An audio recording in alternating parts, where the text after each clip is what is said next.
ಆತ್ಮೀಯ H16 news ಅರ್ಥಾತ್ ಸೀತಾರಾಮಗೆ ಸ್ವಾಗತ. ನಾನು ನಿಮ್ಮವ MI ಅಥವಾ ಮಲ್ಲಪ್ಪ ಜೋತವರು. ಧಾರವಾಡಕ್ಕೆ ಪ್ರತ್ಯೇಕ ಪಾಲಿಕೆ ಷರತ್ತುಬದ್ಧ ಅನುಮೋದನೆ ಕೊಟ್ಟಿದ್ದಾರೆ ರಾಜ್ಯಪಾಲರು. ಅಂತೂ ಕೊನೆಗೂ ಈ ಹುಬ್ಬಳ್ಳಿ ಧಾರವಾಡ ಮಹಾನಗರ ಪಾಲಿಕೆ ಇಬ್ಬಾಗ ಆಗುವುದಂತೆ ನಿಶ್ಚಿತ ಆಗ್ಯದ. ಕಂಡೀಷನ್ ಹಾಕಿದ್ದಾರೆ. ಯಾಕೆ ಕಂಡೀಷನ್ ಹಾಕಿದರು ಅನ್ನೋದು ಸಹಿತ ಗಮನಿಸಿದಾಗ ಸಹಜದ ಮಾಡುವಂತೆ ಗ್ಯಾರಂಟಿ ಇನ್ನಂತೂ ಕೂಡುವುದಿಲ್ಲ. ಬೇರೆ ಅದು ಸಹಜ ಹೇಳಿದ್ದಿಲ್ಲ ಹಿಂದಿನ ಎಪಿಸೋಡಲ್ಲಿ ನಿಮಗೆ. ಇಲ್ಲ ಎಷ್ಟಾದರೂ ಒಂದಿನ ಬದಲಾಗಲೇಬೇಕಾಗ್ತದೆ, ಬೇರೆ ಆಗಲೇಬೇಕಾಗ್ತದೆ ಅಂತೇಳಿ.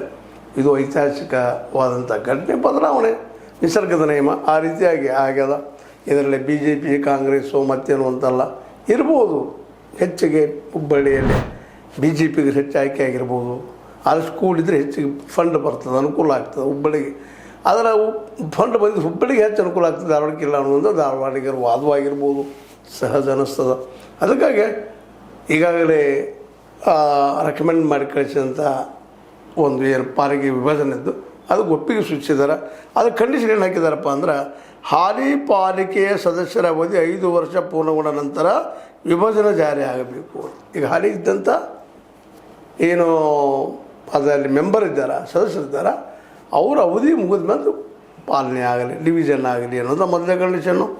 ಎರಡನೇದು 2026 ಜನವರಿ 1ರಿಂದ 2027 ಮಾರ್ಚ್ 31ರವರೆಗೆ ಆಡಳಿತ ಘಟಕಗಳ ಗಡಿ ಬದಲಾಯಿಸಬಾರದು ಎಂಬ ಜನಗಣತಿ ನಿರ್ದೇಶನದ ಸೂಚನೆಯನ್ನು ಪಾಲಿಸಬೇಕು.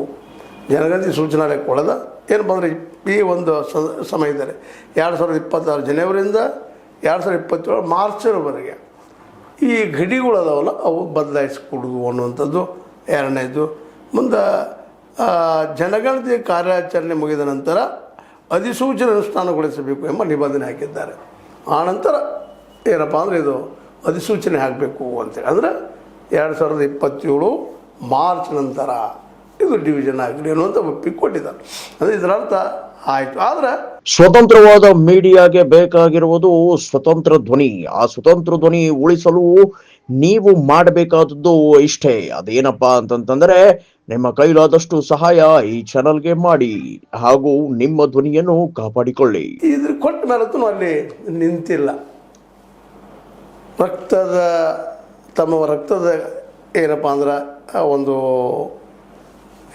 ಇದರಲ್ಲೇ ಹೆಸರನ್ನು ಬರೋದು ಮಹಾಪಾಲಿಕೆ ಆಗಬೇಕು ಅನ್ನೋಂಥ ಮೂಮೆಂಟನ್ನು ಸ್ಟಾರ್ಟ್ ಮಾಡ್ತಾಯಿದ್ದಾರೆ. ಒಂದು ರೀತಿ ಆವೇಶ, ಇಷ್ಟರಲ್ಲೇ ಆಗಬೇಕಾಯ್ತು, ಯಾಕಾಗಿಲ್ಲ ಅನ್ನುವಂಥದ್ದು ಮತ್ತೇನೆಲ್ಲ ಕೂಡಿದ ಮುಂದುವರೆದ. ಇದು ಆಗಬೇಕು, ಜಲ್ದಿ ಆಗಬೇಕು. ಮತ್ತಿದು ಗೌರ್ನರ್ ಹೇಳಿದ ಮೇಲೆ ಮುಂದುವರೆದು ನೋಡಿದರೆ ಮೋಸ್ಟ್ಲಿ ಇದು ಇನ್ನೂ ಏನೋ ಡೆಪ್ತ್ ಅದಪ್ಪ ಅಲ್ಲಿ ಅನ್ನುವಂಥದ್ದು. ಮತ್ತು ಮೇಲಾಗೆ 2 ನಗರ ಪಾಲಿಕೆಗಳಿಗೆ ಇನ್ನೂ ಜಲ್ದಿ ಆಗಲಿ ಅನ್ನೋಂಥದ್ದು. 2027 ಮಾರ್ಚ್ವರೆಗೆ ಕಾಯುವಂಥ ಸ್ಥಿತಿಗಳು ನಾವಿಲ್ಲ, ಜಲ್ದಿ ಮಾಡಿರಿ ಅಂತೇಳಿ. ಬಟ್ ಕೆಲವೊಂದಿಷ್ಟು ನಾವು ಪಾಲಿಸ್ಬೇಕಾಗ್ತದೆ. ಈಗಾಗಲೇ ಆಯ್ಕೆಯಾಗಿ ಬಂದಂಥವ್ರು ಇದ್ದಾರೆ, ಅವರು ಅವಧಿ ಮುಗಿಬೇಕಾಗ್ತದೆ. ಗಡಿಗಳ ಬಗ್ಗೆಯೂ ಸಹಿತ ನಾವು ವಿಚಾರ ಮಾಡಬೇಕಾಗ್ತದೆ. ಇವೆಲ್ಲರೂ ಏನು ಹೇಳ್ತಾ ಇದ್ದಾರೆ ಅವರು, ಅವು ಜೆನ್ಯೂನ್ ಇದ್ದಾವೆ. ಅದನ್ನು ಈ ಎಲ್ಲ ಹೋರಾಟಗಾರರು ಮತ್ತೊಮ್ಮೆ ಕುಳಿತು ಚರ್ಚೆ ಮಾಡಿ ಅಲ್ಲಿವರೆಗೆ ಏನೇನು ಮಾಡಲಿಕ್ಕೆ ಸಾಧ್ಯದಪ್ಪ ಅನ್ನೋ ಸಹಿತ ಮಾಡಬೇಕಾಗ್ತದೆ. ಆದರೆ ಅದನ್ನು ಕೇಳೋ ಸ್ಥಿತಿಯಲ್ಲಿ 2 ಕಡೆಯವರು ಇಲ್ಲ ಕಾಣ್ತದೆ. ಆ ಪ್ರೊಟೆಸ್ಟ್ ನೋಡಿರೋ ಒಂದಿಷ್ಟು ಒಬ್ರಿಗೊಬ್ಬರು ಮಾತಾಡೋದು ನೋಡಿದಾಗ ಇದು ನಿಲ್ಲೂ ಹಂಗೆ ಕಾಣೋದಿಲ್ಲ. ಏನೂ ಇರಲಿ, ಒಟ್ಟಿನಲ್ಲಿ ಒಂದು ಹಂತಕ್ಕೆ ಬಂದದು. ನಿಶ್ಚಿತವಾಗಿಯೂ 2027 ಮಾರ್ಚ್ ನಂತರ ಅದು ಇಲೆಕ್ಷನ್ ಹೊಸದಾಗಿ 2 ಬೇರೆ ಬೇರೆ ಆಗಲಿ ಅಂತ. ಅಷ್ಟರೊಳಗೆ ಗಡಿ ಅವುಗಳ ಪ್ರತಿಯೊಂದು ವಾರ್ಡ್ಗಳ ಗಡಿ ಅಥವಾ ಏರಿಯಾ ಜನಸಂಖ್ಯೆ ಇವೆಲ್ಲನೂ ಆಗಲಿ. ಅದು ಮತ್ತು ಸರಿನೂ ಅದ.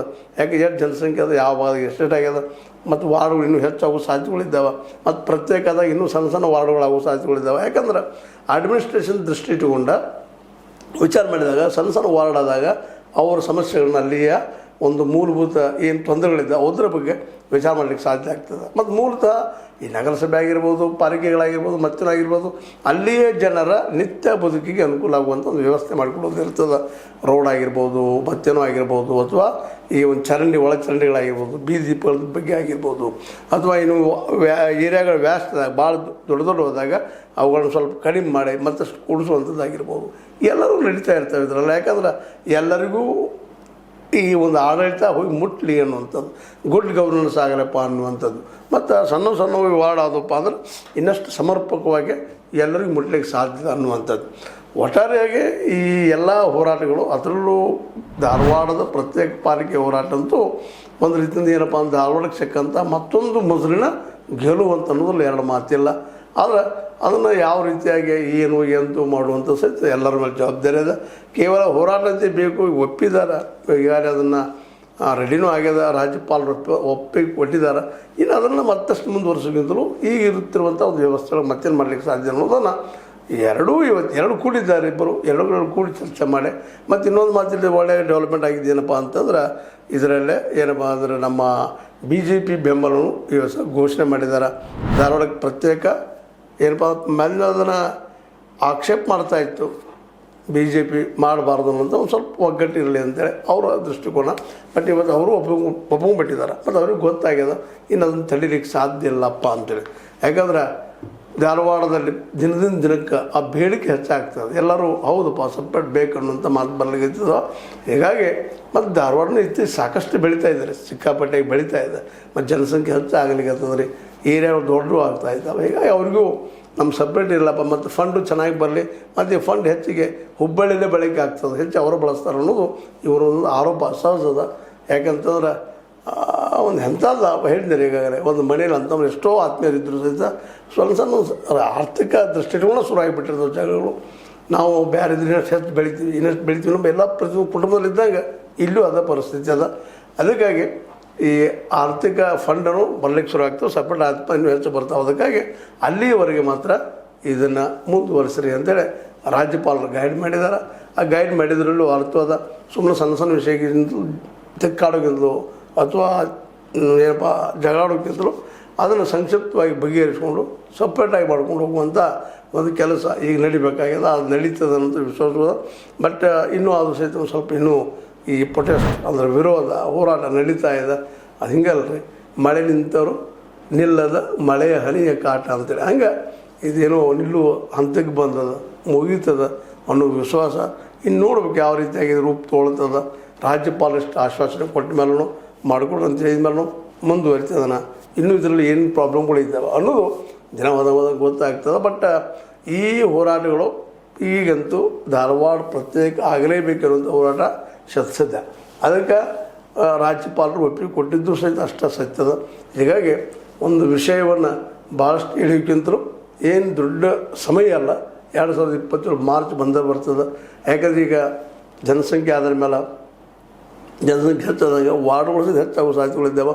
ಮತ್ತು ಎಲ್ಲದಕ್ಕೂ ಇವತ್ತೇನಪ್ಪ ಅಂದ್ರೆ ಈಗ ನಾವು ಹೇಳ್ತಿಲ್ಲ ಆರಂಭದಲ್ಲಿ ಡಿಸೆಂಟ್ರಲೈಸ್ ಪವರ್ ಎಲ್ಲರಿಗೂ ಈ ಒಂದು ಅಧಿಕಾರ ವಿಕೇಂದ್ರೀಕರಣವಾಗೋದ್ರಿಂದಾಗಿ ಎಲ್ಲರಿಗೂ ಗುಡ್ ಗವರ್ನೆನ್ಸ್ ಸಿಗೋದಕ್ಕೆ ಅನುಕೂಲ ಆಗ್ತದೆ ಅಂತೇಳಿ. ಮತ್ತು ಇನ್ನು ಉಳಿದಂತೆ ನಮಗೂ ಗೊತ್ತಿದ್ದ ವಿಷಯ ಇದೆ, ಭ್ರಷ್ಟಾಚಾರ ಆಗಲಿ, ಮತ್ತೊಂದಾಗಲಿ, ಮುಗಿದೊಂದಾಗಲಿ, ನಾವು ಬಯಸ್ತಾ ಕೆಲವೊಂದು ಕೆಲಸಗಳು ಆಗದೇ ಇದ್ದಾಗ ಅದ್ರ ಬಗ್ಗೆ ನಮ್ಮ ಅಸಮಾಧಾನ ಆಗಲಿ, ಇವೆಲ್ಲ ನಿರಂತರ ಇದ್ದಿದ್ದು ಅವು ಎಲ್ಲ ಕಡೆ ಅಷ್ಟು ಸುಲಭ ಹೋಗುವಂಥವಲ್ಲ. ಅದನ್ನು ದಿನ ಹೋದಂಗೆ ಬಗೆಹರಿಸೋಲಿಕ್ಕೂ ಸಾಧ್ಯ ಆಗ್ತದೆ. ಅನಿವಾರ್ಯತೆಗಳು ಬರ್ತಾವೆ. ಏನೋ ಇರಲಿ, ಧಾರವಾಡಕ್ಕೆ ಪ್ರತ್ಯೇಕ ಪಾಲಿಕೆ ಅನುಮೋದನೆ ಸಿಕ್ಕದ. ಈಗ ಷರತ್ತು ಬಂದದ, ಮತ್ತು ಅದಕ್ಕೆ ಕಾರಣ ಅದಂತ ಈಗ ನಿಮ್ಗೆ ಹೇಳಿದಿರಿ. ಇನ್ನು ಮಾರ್ಚ್ 27 ನೋಡೋಣ ಅಷ್ಟು. ಮತ್ತು ಈಗೇನು ಮತ್ತೆ ಇವ್ರು ಬೇಡಿಕೆ ಇಡ್ತಾರೆ, ಇದಕ್ಕೆ ಏನಂತಾರೆ ನೋಡೋದು. ಈಗ ಪ್ರೊಟೆಸ್ಟ್ನ ಮುಂದುವರೆದ, ಅದಕ್ಕೆ ಇನ್ನೂ ಜಲ್ದಿ ಕೊಡ್ಬೋದು. ಆ ಮೋಸ್ಟ್ಲಿ ಜಲ್ದಿ ಕೊಡೋಕ್ಕಿಂತಲೂ ಯಾವುದಾದ್ರೂ ಸಹಿತ ಒಂದು ಸ್ವಲ್ಪ ಸಮಯ ತೊಗೊಂಡು ಸಹಿತ ಒಮ್ಮೆ ಶಾಶ್ವತವಾಗಿ ಪರ್ಫೆಕ್ಟಾಗಿ ಕೆಲಸ ಅಂದ್ರೆ ಭಾಳ ಯೋಗ್ಯ ಅನ್ನೋದು ಅಲ್ಲಿಯ ಅನೇಕ ಹಿರಿಯರ ಅನುಭವಸ್ಥರ ಮಾತುಗಳು. ಇನ್ನು ಯಾವ ರೂಪ ಪಡೀತದೆ ಇದು ಅನ್ನೋದನ್ನು ನೀವು ನೋಡೋಣ ಮುಂದಿನ ದಿನದಲ್ಲೇ. ಆದರೂ ಒಂದು ಮಾತು ಫಿಕ್ಸ್ ಆಗಿಬಿಡ್ತು, ರಾಜ್ಯಪಾಲರ ಕಿರಿಕಿರಿನೂ ಇಲ್ಲ. ಮಾರ್ಚ್ 2027 ನಂತರ ಸೈ ಅಂತೂ ಬೆದ್ದಾಗಿದೆ, ಪ್ರತ್ಯೇಕ ಪಾಲಿಕೆ ಆಗೋದು ಗ್ಯಾರಂಟಿ. ಏನಂತೀರಿ ಅದಕ್ಕೆ?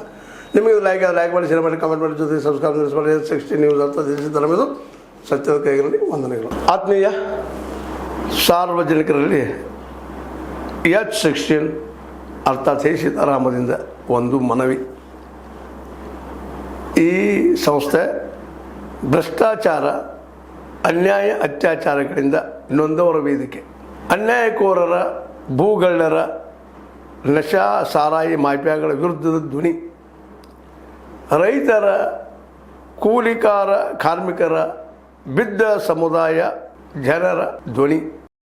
ಬೆಂಬಲವಾಗಿ ನಿಂತು ತನುಮನ ಧನದ ಸಹಾಯಕ್ಕೆ ಸಾರ್ವಜನಿಕರಲ್ಲಿ ಕೋರಿಕೆ. ದಾನದ ಸಹಾಯ ನೀಡಿ ಸ್ವಾತಂತ್ರ್ಯ ಪತ್ರಿಕೋದ್ಯಮ ಉಳಿಸಿ ಬೆಳೆಸಿ. ವಂದನೆಗಳು. ತಮ್ಮನ್ನೇ ನಂಬಿರುವ ಮಲ್ಲಪ್ಪ ಇ ಜೋತಾವರ್. ಈ ಕೆಳಗಿನ QR ಸ್ಕ್ಯಾನ್ ಮಾಡಿ ಅಥವಾ ಈ ನಂಬರ್ ಅಂದರೆ 7411402405ಗೆ ಇಲ್ಲ 9686864852ಗೆ ನೀವು ಫೋನ್ಪೇ ಮಾಡಿ, ಪೇಟಿಎಮ್ ಮಾಡಿ ಅಥವಾ ಇನ್ನಾವುದೇ ಮಾಧ್ಯಮದಿಂದ ಗೂಗಲ್ ಮೂಲಕ ಸಹಾಯ ಮಾಡಿ ಈ ಪ್ರಾಮಾಣಿಕ ಪತ್ರಿಕೋದ್ಯಮವನ್ನು ಉಳಿಸಿ ಅಂತ ಮತ್ತೊಮ್ಮೆ ಮನವಿ. ವಂದನೆಗಳು.